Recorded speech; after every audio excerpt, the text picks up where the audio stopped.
வணக்கம். இன்னைக்கு நம்ம ஹை பிளட் ப்ரெஷர், அதாவது இரத்த கொதிப்பு நோய், அதை பற்றி பேச போகிறோம். இப்போ ஹை பிளட் ப்ரெஷர் அப்படின்னு பார்த்தீங்கன்னா, உலகத்தில் அதிகப்படியான உயிர்களை வாங்கக்கூடிய ஒரு நோய் வந்து இரத்த கொதிப்பு நோய்ங்க, ஹை பிளட் ப்ரெஷர். இந்த ஹை பிளட் ப்ரெஷர்ன்றதை ரீட் பண்ணும்போது டாக்டர் எல்லாம் போய் செக் பண்ணிங்கன்னா உங்களுக்கு 2 நம்பர் சொல்லுவாங்க. நார்மல் பிளட் ப்ரெஷர் எவ்வளோ இருக்குன்னு பார்த்தீங்கன்னா ஒரு 120/80 சொல்லுவாங்க. ஸோ இப்போ அந்த 120ன்றது வேறு ஒன்றும் இல்லை. உங்கள் ஹார்ட் ஆனது அந்த பிளட்டை பம்ப் பண்ணும்போது உங்கள் பிளட் வெசலில் எந்த அளவு ப்ரெஷர் இருக்கோ அதுக்கு பேர் வந்து சிஸ்டோலிக் ப்ரெஷர்னு சொல்லக்கூடியது 120. அந்த ஹார்ட் ரிலாக்ஸ் பண்ணும்போது உங்கள் ரத்த குழாயில் இருக்கக்கூடிய பிளட் ப்ரெஷர் வந்து டயஸ்டோலிக் ப்ரெஷர்னு சொல்லுவோம். அது வந்து 80 சொல்லக்கூடியது. ஸோ இப்போ இந்த 120/80ன்றது வந்து அதை விட்டு கொஞ்சம் அதிகரிக்க ஆரம்பித்தாலே அதுக்கு பேர் வந்து ப்ரீ ஹைப்பர்டென்சிவ். அதாவது 130/90, 120/80லேருந்து 130/90 வரைக்கும் இருக்கக்கூடியது வந்து ப்ரீ ஹைப்பர்டென்சிவ். அதாவது இரத்த கொதிப்பு நோய் வர்றதுக்கு முன்னாடி உள்ள சூழ்நிலைன்னு சொல்லக்கூடியது. 130/90 கடந்துருச்சு அப்படின்னாலே அதுவே வந்து ஒரு ஹை பிளட் ப்ரெஷர்ன்ற ஒரு சூழ்நிலை. இன்றைக்கி பார்த்தீங்கன்னா உலக அளவில் ஆல்மோஸ்ட் அபவுட் ஒரு 90 லட்சம் உயிர்களை வருஷம் வாங்கக்கூடிய ஒரு நோய் இது. ஹார்ட் பிரச்சனையாக இருக்கட்டும், ஸ்ட்ரோக்காக இருக்கட்டும், அதுபோல் நிறையா நோய்கள் வந்து அதிகப்படியான இரத்த கொதிப்பு இருக்கிறதுனால உருவாகிறன்றது தான் ஒரு உண்மையான காரணம். ஸோ இதுக்கு அஃப்கோர்ஸ் நீங்கள் நிறையா பேர் இன்றைக்கி பார்த்தீங்கன்னா பிளட் ப்ரெஷர் மெடிக்கேஷன்ஸ் லைஃப் டைமுக்கு எடுக்கணும் அப்படின்ற மாதிரி ஒரு சூழ்நிலைலாம் இருக்குது. நம்ம இன்றைக்கி வந்து இயற்கை மருத்துவம் மூலமாக என்னென்ன அடிப்படை காரணங்கள் அது எல்லாத்தையும் இன்றைக்கி எக்ஸ்ப்ளோர் பண்ணுறோம். அடிப்படையில் நம்பர் 1 காரணம் அப்படின்னு பார்த்தோம்னா உப்புங்க. உப்புன்றது வந்து நம்ம சோடியம் குளோரைடுன்னு சொல்கிறோம்.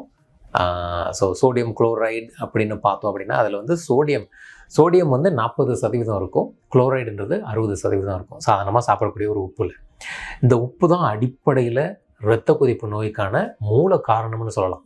என்ன காரணம்னு பார்த்தீங்கன்னா, நமக்கு தேவையான உப்பு எவ்வளோன்னு பார்த்தீங்கன்னா ஒரு 1400 1500 மில்லிகிராம் சோடியம்ன்றது தான் ஒரு நாளைக்கு தேவை. சரி, இது வந்து உப்பில் எவ்வளோ இருக்குன்னு பார்த்தீங்கன்னா டீஸ்பூன் இருக்குது இல்லைங்களா, அதில் ஒரு 3/4 டீஸ்பூன் அவ்வளவுதான் நமக்கு வந்து உப்பு ஒரு நாளைக்கு தேவையான உப்பு. இன்றைக்கெல்லாம் பார்த்தீங்கன்னா 3, 4, 5, 6 டீஸ்பூன் வரைக்கும் சாப்பிட்றாங்க டெய்லி. ஸோ இந்த அளவு அதிகமாக சாப்பிடும்போது அது என்ன செய்யுது அப்படின்னா உப்பு வந்து தண்ணீரை கோர்க்கும்னு சொல்லுவாங்க. அதாவது it just holds the water.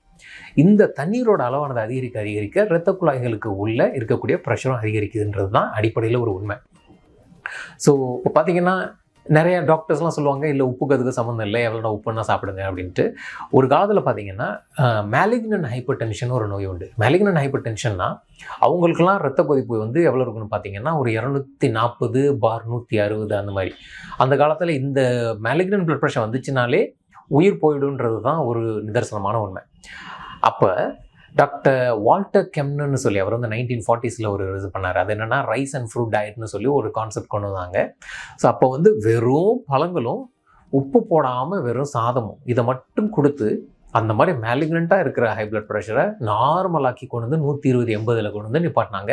எத்தனையோ உயிர்களை காப்பாற்றினாங்க அந்த நேரத்தில். அஃப்கோர்ஸ் இன்றைக்கி நமக்கு உயிரை காப்பாற்றக்கூடிய நிறையா மருந்துகள் வந்துட்டாலுமே அந்த மருந்துங்களால் ஏற்படுற நிறையா சைடு எஃபெக்ட்ஸ் எத்தனையோ விஷயங்கள்லாம் இருக்குது பாருங்களேன். ஸோ அப்படின்றதுனால முதல் விஷயம் நீங்கள் செய்ய வேண்டியது வந்து நம்ம உப்பு எவ்வளோ சாப்பிட்றோமோ அதை குறைக்கணும். உங்களால் அவாய்ட் பண்ண முடிஞ்சதுன்னா இன்னும் நல்லது.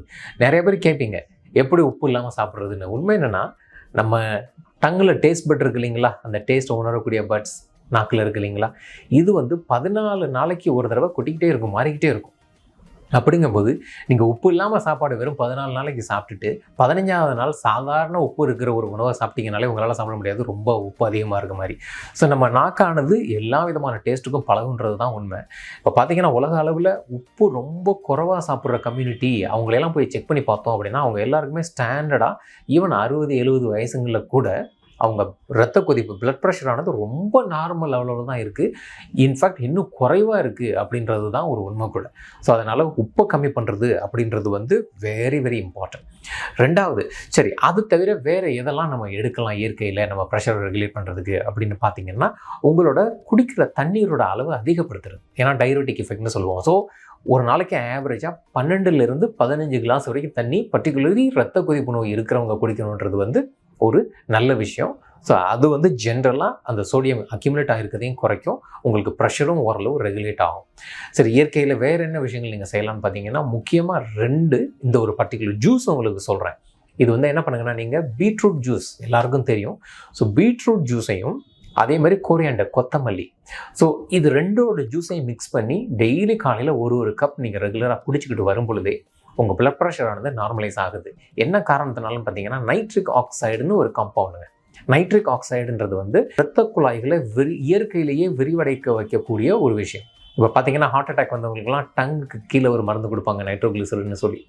ஸோ அதில் வந்து வேறு ஒன்றும் இல்லை, நைட்ரோகிளிசரான் வந்து நைட்ரிக் ஆக்சைடாக கன்வெர்ட் ஆகி இரத்த குழாய்களை விரிவடைய வச்சு போதும் அளவு ரத்த ஓட்டம் உடம்புக்கு ஃபுல்லாக போகிறதுக்கான ஒரு வாய்ப்பை உருவாக்குன்றது.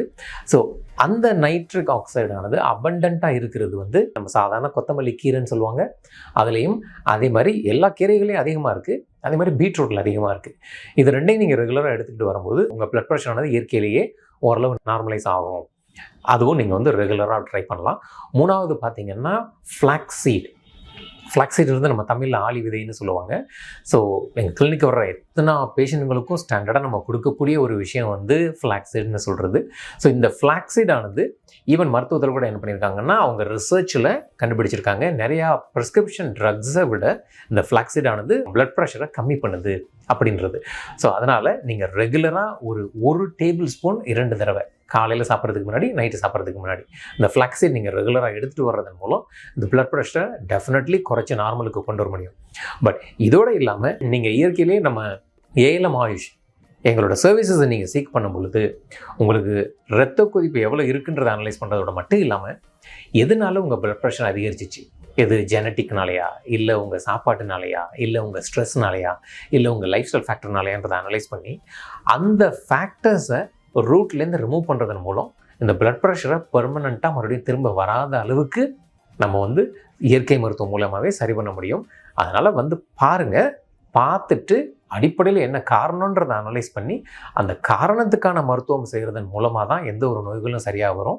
ஸோ அதற்கு நம்ம கொடுத்துருக்க பேர் வந்து ஃபங்க்ஷனல் மெடிசன்னு சொல்லிட்டு, நம்ம ALM ஆயுஷில் இந்த ஃபங்க்ஷனல் மெடிசன்ற கான்செப்டில் எத்தனையோ விதமான க்ரானிக் டிசீசஸ்க்கு அவங்க ரூட் காஸ் ஒர்க் பண்ணுறதன் மூலம் கம்ப்ளீட்டாக அந்த நோயை ரிசால்வ் பண்ணுற ஒரு மெத்தடை தான் நம்ம ப்ராக்டிஸ் பண்ணுறோம். வந்து பாருங்கள், நிச்சயமாக உங்களுக்கு குணம் கிடைக்கும். வணக்கம்.